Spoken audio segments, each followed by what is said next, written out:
Il y a des shows que j'ai vus quand j'étais plus jeune qui m'ont énormément marqué sans jamais que je sache réellement pourquoi. J'ai déjà parlé de Breaking Point qui m'avait beaucoup marqué à l'époque, mais pour celui-là c'est un peu différent. Je savais très bien quel était le match qui m'avait accroché derrière ma télé, c'était évidemment celui entre Randy Orton et John Cena, et encore aujourd'hui je me rappelle encore de beaucoup de moments de cet affrontement. Malheureusement, je peux pas en dire autant pour le show dont on va parler aujourd'hui. En fait, c'est très bizarre, mais j'ai toujours eu de très bons souvenirs de Hell in a Cell 2009 sans vraiment être capable de citer le moindre match qui m'a marqué ou alors un moment en particulier. C'est juste un show dont l'ambiance, la carte et la période à laquelle il a eu lieu m'ont vraiment marqué, et puisque je rentre à peine du Japan Tour Festival dans lequel j'ai pu croiser beaucoup d'entre vous, je me suis dit que c'était l'occasion de vous parler d'un show qui m'avait personnellement marqué à l'époque et qui vous a peut-être aussi marqué sans que vous sachiez dire pourquoi, et donc aujourd'hui on va essayer de comprendre ensemble pourquoi Hell in a Cell 2009 était à mes yeux si spécial. Bon, déjà avant de rentrer dans les matchs en soi et leur déroulé, il y a pour moi 3 raisons qui font que ce show est spécial avant même d'avoir commencé. Ces 3 choses, elles sont en fait hyper simples, la carte, le contexte, et enfin, l'arène et la musique du show. La carte, elle m'a marqué pour une raison très simple. Elle est en fait très proche de celle de Breaking Point, puisque Hell in a Cell a lieu juste après, et quand on y retrouve des matchs comme CM Punk contre l'Undertaker, Legacy contre DX, John Morrison contre Dolph Ziggler, ou encore John Cena contre Randy Orton, vous vous doutez bien qu'il m'en faut pas beaucoup plus pour être conquis. Mais comme j'ai dit, c'est pas tout, parce que le contexte de ce show, il est déjà très particulier à l'époque. À ce moment-là, on est fin 2009, et historiquement, c'est à cette époque que la WWE organise le pay-per-view No Mercy, qui a marqué les fans notamment l'année précédente avec le gros match entre Chris Jericho et Shawn Michaels. Sauf que justement, cette année-là, l'entreprise décide de changer. Puisqu'elle voit que ces matchs à stipulation fonctionnent très bien, elle veut encore plus les mettre en avant en créant des pay-per-view dédiés à ces matchs particuliers, et après avoir vu Breaking Point se concentrer sur les soumissions, l'entreprise crée pour la toute première fois un pay-per-view dédié à la stipulation Hell in a Cell, et même si depuis, j'avoue que j'ai un petit peu été lassé par cette idée d'avoir un pay-per-view dédié à Hell in a Cell, je trouve qu'ils ont vraiment abusé de la stipulation dans des contextes où c'était pas du tout justifié. À l'époque, c'était très différent, ça faisait quand même pas mal sens de sortir un pay-per-view Hell in a Cell à ce moment-là, et donc j'avais personnellement adoré. Bon, avec tout ça, on a forcément déjà pas mal d'indices pour comprendre pourquoi ce show m'a marqué à l'époque, mais quand je l'ai revu pour cette vidéo, il y a 2 trucs qui ont fini de me convaincre que j'allais me régaler. Déjà, l'arène, elle est particulière, elle est dédiée au pay-per-view, et ça c'est toujours cool de revenir là-dessus, mais surtout le truc qui m'a le plus convaincu, c'est la musique de Hell in a Cell 2009.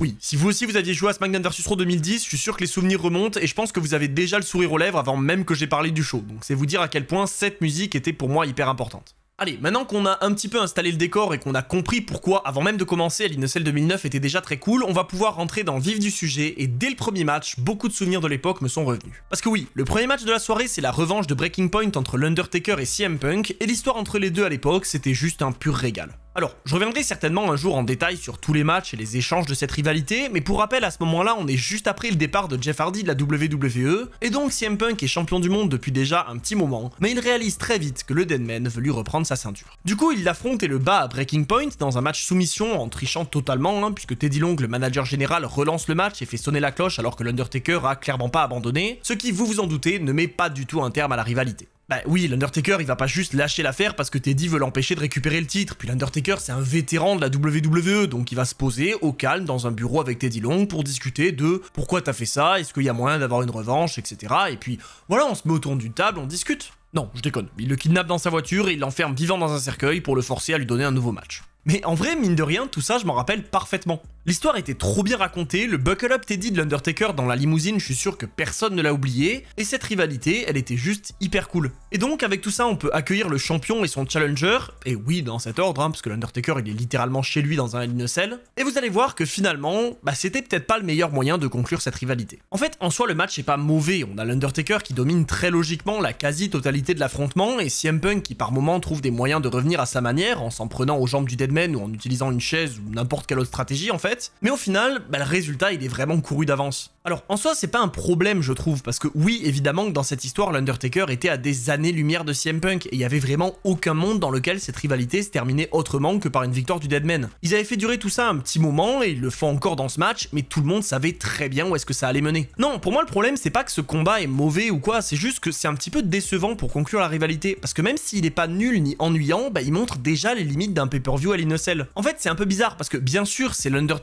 et il a des raisons d'être énervé, donc c'est pas surprenant de le voir défier CM Punk dans un Hell in a Cell, mais dans ce match, on se rend vite compte que la cage elle sert pas à grand chose. Ok, CM Punk s'est balancé 2-3 fois sur la grille, c'est sûr, mais c'est à peu près tout en fait. Et puis, on le verra plus tard dans la soirée, mais je trouve que le main event entre DX et Legacy, il est bien plus justifié avec la cage, au vu de ce qui s'est passé à Breaking Point, que ce match d'ouverture pour le titre poids lourd. Là, on a juste Punk qui profite de l'absence de disqualification en utilisant une chaise, et l'Undertaker qui, comme je l'ai dit, utilise à quelques reprises le mur de la cage, mais en fait c'est tout. Moi j'aurais vraiment préféré voir un CM Punk qui tente de fuir à tout prix et qui essaye d'ouvrir la cage. Peu importe s'il réussit ou pas, ça aurait raconté quelque chose de cool et ça aurait vraiment mis la stipulation au centre du combat. Du coup malheureusement, même si ce match restera dans l'histoire comme celui qui a terminé la rivalité entre Punk et l'Undertaker à cette époque, je trouve qu'il entre dans cette catégorie de match un petit peu bizarre dont on attend énormément mais qui déçoit à partir du moment où il commence. Mais bon, après il faut aussi voir que si ce match n'est pas le main event, c'est pas pour rien, ils avaient pas prévu de folie, c'était juste un moyen de remettre le titre sur l'Undertaker pour le diriger vers sa rivalité avec Shawn Michaels autour de Elimination Chamber et WrestleMania. Donc finalement, même si avec les deux hommes on aurait pu s'attendre à mieux, c'est pas si surprenant que ça que ce soit légèrement décevant, et vous allez voir que la suite, elle, est beaucoup mieux. La suite justement, c'est un match qui oppose Dolph Ziggler à John Morrison dans un combat pour le titre intercontinental que ce dernier a remporté il y a quelques semaines à peine, et ce match qui devait de base avoir lieu à Breaking Point va relancer la soirée sur de très bons rails. Bon, évidemment, un match entre ces deux noms, ça ne peut être que très bien, mais ce que je trouve vraiment encore mieux, c'est que ça va permettre aux deux hommes de réellement briller. On a l'habitude que Ziggler et Morrison soient plutôt utilisés pour subir et mettre en avant d'autres catcheurs, vu qu'ils sont très bons pour vendre les prises et crédibiliser des adversaires, mais là, ils vont pouvoir briller dans tous les aspects de leur catch. On a un début plutôt lent avec les deux hommes qui tentent de prendre le contrôle, puis une phase d'accélération soudaine qui profite à John Morrison, un retour de Ziggler qui ralentit à nouveau le rythme du match en esquivant le Starship Pain du champion, et en fait on remarque très vite que le rythme du match est totalement déterminé par celui qui contrôle le combat. Ziggler a tendance à vouloir catcher plus lentement au début du match, mais il finit par ne pas avoir d'autre choix que d'accélérer et d'enchaîner pour garder son adversaire au sol, et à chaque fois que le champion reprend le contrôle, c'est pour passer la seconde et dérouler sous l'ovation des fans. Franchement, Ziggler et Morrison, je l'ai déjà répété plein de fois, mais c'est deux catcheurs que j'aime énormément, donc là, les voir s'affronter, c'est juste un régal. Et en plus, ils ont pas du tout déçu, sachant que c'était un match dont j'avais en fait que très peu de souvenirs. Du coup, avec tout ça, j'étais vraiment investi sur les tentatives de tomber, surtout qu'on joue bien sur les tentatives de triche de Ziggler et sur sa frustration de ne pas réussir à venir à bout du champion, donc encore une fois, c'est du très bon travail. Morrison tente à plusieurs reprises son Starship Pain, mais le public est toujours frustré puisque le challenger s'en sort à chaque fois, et finalement, c'est sur un super contre du zigzag que Morrison reprend définitivement le dessus, couchant Ziggler avec un coup de genou et plaçant enfin son Starship Pain pour conclure le match et conserver son titre. Avec ça, Morrison établit parfaitement son règne de champion intercontinental qui, comme je l'ai dit, commence à peine, et même si malheureusement on connaît leur avenir respectif, je trouve que pour l'époque, ce match donne d'immenses espoirs. En fait, c'est pour moi exactement ce qu'il faut faire avec la ceinture intercontinentale. On a deux catcheurs talentueux de milieu de carte qui se donnent corps et âme pour une ceinture prestigieuse, et normalement, ce genre de performance, elle est censée mener l'un des deux, voire même carrément les deux hommes, vers de bien plus grandes choses. Du coup, même si je suis très content d'avoir revu ce match et que ça fait toujours plaisir de voir ces deux gars sur un ring, bah ça me rappelle encore une fois que ces deux mecs auraient dû aller beaucoup plus loin pour moi et que malheureusement, ils auront jamais beaucoup mieux. Bref, du coup, si vous faites partie des gens qui regardaient le show juste après la vidéo, ou pendant, ou avant, peu importe, bah dites-moi en commentaire ce que vous avez pensé de ce match, parce que vraiment, je vous le conseille, il est très cool, et sur ce, on va pouvoir passer à la suite. D'abord, on va avoir une petite interview de Rey Mysterio et Batista, qui en vrai m'avait marqué, alors pas spécialement pour ce qui est dit dedans, parce que bon, ils disent pas grand chose, mais surtout parce qu'en fait, c'est la dernière avant la séparation des deux hommes, un mois plus tard. Mais bon, de toute façon, ce match ne sera pas pour tout de suite, puisqu'il va d'abord être l'heure d'enchaîner avec le match pour le titre des Divas, entre Alicia Fox et Mickie James. Bon, là, faut que je sois honnête sur un truc, on est tous d'accord sur le fait que la période des divas, c'était pas royal, et même s'il y a quelques trucs un petit peu cool qui en sont sortis, bah c'est pas du tout le cas de ce match. En fait, il n'a aucune construction ni rivalité. On a juste Alicia Fox qui bat Gail Kim pour devenir challengeuse numéro 1 et qui finit par se faire exploser en moins de 5 minutes pour perdre un match dont tout le monde connaissait le résultat et qui malheureusement ne sert absolument à rien. Et vraiment, c'est peut-être triste à dire, hein, mais l'année 2009 pour la division féminine, c'est le néant. Et ce match le montre très bien. On sent que depuis plusieurs pay-per-view, la WWE met totalement de côté les histoires autour du titre des divas, ce qui finalement est pas si étonnant que ça, hein, puisque Michael Cole conclut le match en disant que Mickie James représente ce qui fait une diva à la WWE, parce que, je cite, elle est intelligente, sexy et puissante. Alors, autant pour le premier et le dernier, il n'y a pas de doute que ça peut aider à gagner un match de catch. Mais alors le deuxième, à part si on parle des concours de déguisement à la con organisés par Vince McMahon, je vois pas trop en quoi le fait d'être sexy aide sur un ring de catch. Enfin bon, je vous dis ça, Shawn Michaels disait qu'il était juste un sexy boy, hein, et regardez la carrière qu'il a, donc finalement peut-être que je me trompe. Mais bon, bref, allez, on va pas s'attarder plus longtemps sur ce match, hein, il a aucun intérêt si ce n'est d'insister sur le manque d'importance du titre des divas à l'époque, et on peut donc passer au match entre Jericho et l'équipe de Rey Mysterio et Batista. Et là tout de suite vous allez voir que c'est beaucoup plus intéressant. En soi vous allez voir que le match match est cool et l'histoire est pas mauvaise, Rey Mysterio et Batista font leur retour en équipe pour la première fois depuis 4 ans, et pour moi qui m'étais régalé sur SVR 2009, c'était juste parfait. Mais surtout, ce que moi je trouve très bien dans ce match, c'est qu'il tease parfaitement un moment très important de l'époque. Parce que oui, vous le savez, hein, cette réunion entre Batista et Mysterio, elle était pas faite pour durer. Enfin, en soi, je dis qu'on s'en doutait, mais franchement, à l'époque, personnellement, pas du tout. Et quand on les voit dominer et dérouler en équipe au début du match, on se rend compte qu'ils ont absolument rien perdu et que c'est pas déconnant de les voir gagner ce soir. Alors, c'est sûr que dès que le Big Show rentre dans le ring, la tendance, elle s'inverse, hein, d'autant que Rey Mysterio refuse de faire le changement avec Batista pour prouver de quoi il est capable. Mais avec ça, on reste finalement dans une construction assez classique d'un match de Jerry Show qui fonctionne extrêmement bien. Du coup, il faut attendre que Rey Mysterio reprenne le dessus sur Y2J et fasse enfin le changement avec l'animal pour redonner l'avantage au challenger avec un Batista ultra soutenu par les fans qui explose Jericho sous l'ovation de la salle et qui arrive parfaitement à gérer ses deux adversaires dans un moment que j'ai adoré. Bon, bien sûr, le 2 contre 1, il peut pas non plus le gérer éternellement, et le Big Show vient le perturber à l'extérieur pour permettre à Jericho de revenir avec son code breaker, mais l'animal résiste quand même et reste dans le match malgré la destruction infligée par le géant. Et du coup, comme je l'ai dit, moi à l'époque, j'y croyais vraiment et j'ai de trop bons souvenirs de ce match. En fait, le moindre retour de Batista et Rey Mysterio me faisait vraiment espérer, et je trouve que la WWE a parfaitement joué là-dessus. Les plus jeunes dont je faisais partie étaient trop contents de voir Mysterio et Batista ensemble en direct, parce qu'on était beaucoup à pas avoir connu leur équipe en 2005, et donc leurs combinaisons à l'extérieur sont juste trop cool à voir, et elles donnent vraiment l'espoir de les voir remporter le match. Mais bon, bien sûr, tout ça faisait en fait partie d'un plan bien plus grand, la WWE voulait frustrer les fans et leur donner espoir pour mieux les choquer lors du pay-per-view suivant, et donc logiquement, alors que les challengers ont l'avantage, Rey Mysterio s'élance sur le Big Show et lui place un 619, mais il se fait cueillir sur son springboard par une énorme droite,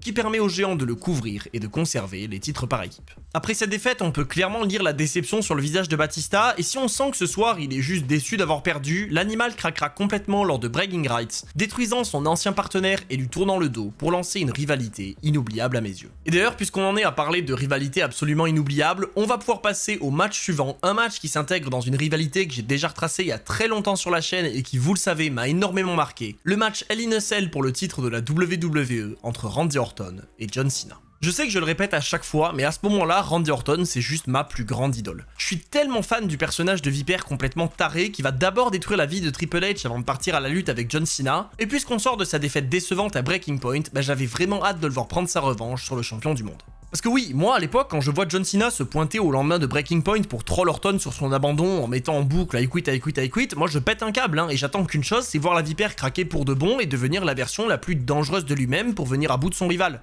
Et vous allez voir qu'à Hell in a Cell 2009, j'ai pas été déçu, et d'ailleurs c'est peut-être la simple raison pour laquelle ce show m'a autant marqué. Déjà, un premier truc que je voulais dire, c'est que les détails qui peuvent manquer au match entre CM Punk et l'Undertaker, on les retrouve très tôt dans celui-là. Randy Orton qui tente de fuir au tout début du match, c'est hyper logique, et en plus ça lui permet de prendre le dessus pour dominer Cena pendant un bon moment, et c'est trop cool et trop intelligent de sa part. On a la Vipère qui garde son rythme méthodique et qui trouve un contre à toutes les attaques du champion, et le Challenger qui tient sa promesse d'être la version la plus dangereuse et malsaine de lui-même en faisant payer Cena à l'extérieur du ring. Vraiment, le fait que tout le début du match soit dominé par Randy Orton, je trouve ça trop cool, et en plus ça veut rien dire sur le résultat, parce que c'était plus ou moins la même chose qu'on avait eu à Breaking Point. Cena avait beaucoup souffert au début avec un gros passage à tabac, et il avait fini par revenir. Mais là vous allez voir que justement, ce qui est intéressant, c'est que ça va être très différent. Orton va d'abord se sauver d'une tentative de meurtre par John Cena, littéralement, et il revient une fois de plus dans le match après avoir subi le 5 Knuckle Shuffle en contrant l'attitude d'adjustment et en plaçant son DDT. Il prépare ensuite son RKO avec un visage absolument terrifiant, et il réussit par miracle à se dégager du finisher de John Cena juste après. Et globalement, je trouve juste ce match trop cool.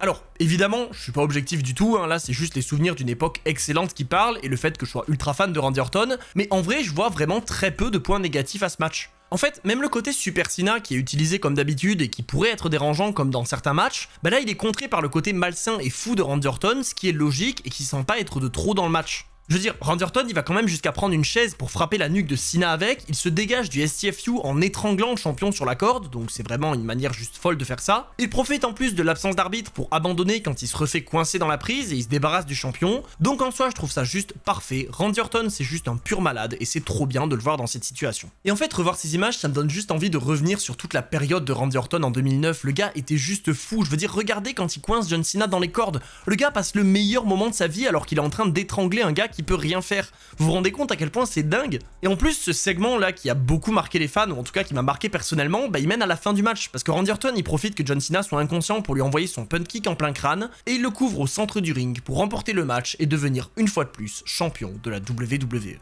Et d'ailleurs, je sais que c'est pas un truc qui plaît à tout le monde, mais personnellement, le fait de voir les deux rivaux échanger la ceinture, je trouve que c'est une très bonne idée. Parce que oui, après ça, la rivalité, elle est toujours pas finie. Il faudra un jour qu'on reparle de Breaking Bad 2009 où, spoiler, John Cena reprend la ceinture. Mais bon, pour rester sur Hell in a Cell, cette victoire m'a régalé, elle m'a replongé dans les souvenirs de l'époque où je suis devenu le gamin le plus heureux du monde quand j'ai appris que la Vipère avait battu John Cena parfaitement dans les règles sans intervention, pour encore une fois s'établir comme l'un des plus grands.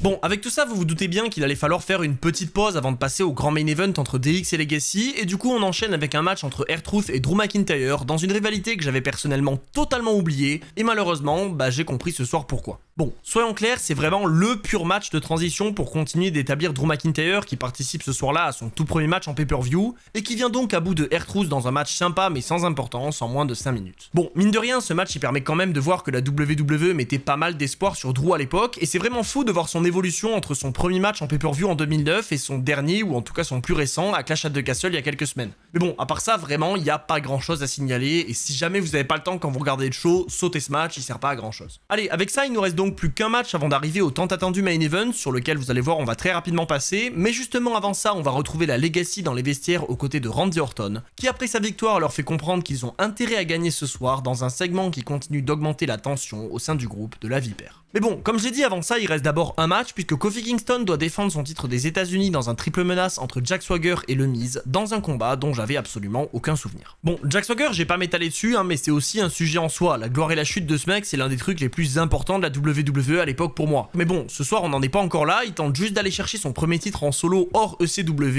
et évidemment, il échoue. Oui, voilà, désolé, je vous spoil, mais bon, en même temps, soyons honnêtes, on attend tous le main event, donc ok, le match il est bien sympa, il est pas catastrophique, mais clairement c'est l'un des moins bons de la soirée, surtout si on le compare au match pour le titre intercontinental, et donc on a la classique alliance des deux méchants contre le champion, les tensions entre les deux, puis l'explosion qui permet à Kofi de revenir, et de finalement clouer Swagger au sol qui venait lui-même de détruire le Miz avec sa prise de finition, pour conserver son titre et régaler les fans. Alors, c'est sûr qu'à l'époque, ça vaut le coup de mentionner qu'avec ça, Kofi continue à progresser, ce qui va le mener à sa grosse rivalité contre Randy Orton, mais pour l'instant, lors de Hell in a Cell, il reste vraiment dans des histoires moins importantes, et donc ce match n'est clairement pas le plus cool de la soirée. Mais allez, puisqu'on parle de trucs bien et importants, on va justement pouvoir arriver au main event du show, le match par équipe Hell in a Cell entre la DX et la Legacy. Comme pour l'histoire de Randy Orton et John Cena ou celle de Punk et l'Undertaker, ce match fait suite à Breaking Point où la Legacy est venue à bout de DX en isolant les deux partenaires pour faire abandonner Shawn Michaels aux abords du ring, mais ce soir justement ils n'auront pas la possibilité de séparer The Game et le Heartbreak Kid, puisque les 4 hommes seront enfermés au milieu d'une cage.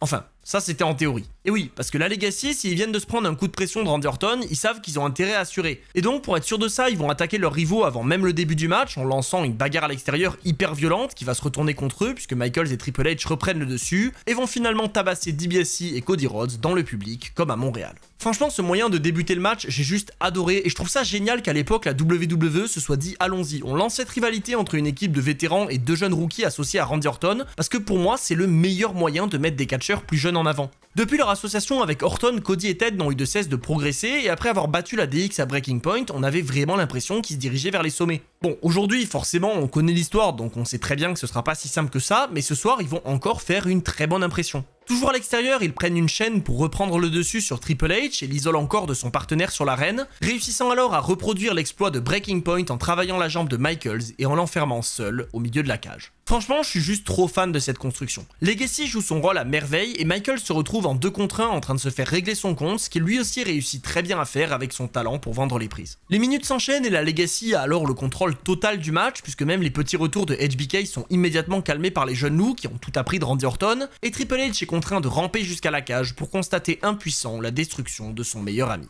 Évidemment, depuis que Michaels est entré dans la cage, le match a commencé officiellement, donc techniquement la Legacy peut le remporter en couvrant ou en soumettant Michaels, mais l'ancien champion du monde ne compte bien sûr pas lâcher si facilement et il revient contre Cody et Ted pour reprendre tant bien que mal le dessus dans l'affrontement. D'abord, il réussit rapidement à prendre le dessus en se débarrassant de Cody Rhodes et il couche Ted DiBiase avec un switch in music pour redonner l'avantage à son équipe, mais Cody est encore là pour sauver le match et HBK subit alors pendant de longues minutes. Pendant ce temps, à l'extérieur, Triple H lui tente tant bien que mal de rentrer dans la cage en utilisant une chaise, mais évidemment rien n'y fait, et The Game est alors contraint de se rendre à l'évidence, il ne peut pas aider son partenaire, et il fait donc demi-tour pour quitter l'arène, laissant Michael seul à la merci de Cody Rhodes et Ted DiBiase. Sourire aux lèvres, les associés de Randy Orton jubilent, ils savent que le match est désormais définitivement gagné, et ils détruisent alors le dos blessé du Heartbreak Kid devant une salle qui ne sait pas quoi faire face à une telle destruction. Et c'est aussi ça que j'adore dans ce match, parce que même si le public tente un petit peu de soutenir Michaels et qu'ils espèrent un retour de The Game, ben on sent qu'ils sont vraiment choqués. Ils ne s'attendaient clairement pas à un tel scénario, et l'idée de donner une telle domination à la Legacy, je trouve ça juste parfait. Personne ne voulait le croire, mais tout le monde était obligé de se rendre à l'évidence, ils allaient recréer l'exploit de Breaking Point.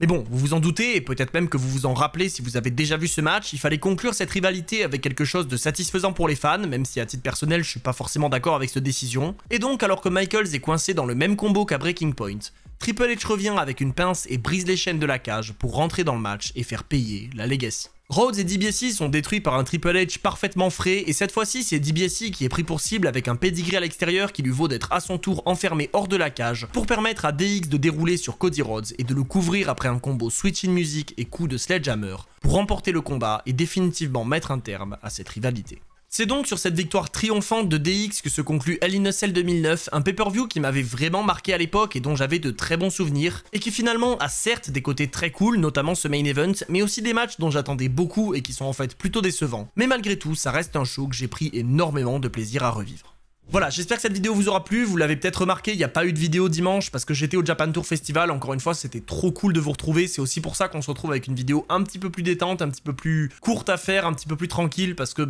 je suis un petit peu crevé de ce week-end, je vais pas vous mentir, mais franchement la fatigue valait totalement le coup, c'était trop cool de vous rencontrer, et tous ceux que j'ai pas pu voir là-bas, j'espère que j'aurai l'occasion de vous croiser sur des shows ou pourquoi pas dans d'autres conventions. Je remercie tous ceux qui sont venus me voir, qui ont pris le temps d'attendre dans la file d'attente pour venir discuter avec Sturi et moi, c'était trop bien. Je remercie aussi ceux qui m'ont soutenu en prenant un t-shirt ou un bonnet qui vont pas tarder à arriver sur une boutique en ligne, vous allez voir ça, mais là c'était en exclu, donc encore une fois, merci beaucoup. Moi sur ce, je vous attends sur Twitch et sur tous mes autres réseaux pour discuter de tout ça. C'était Monsieur Hawkin et on se retrouve très vite pour d'autres histoires.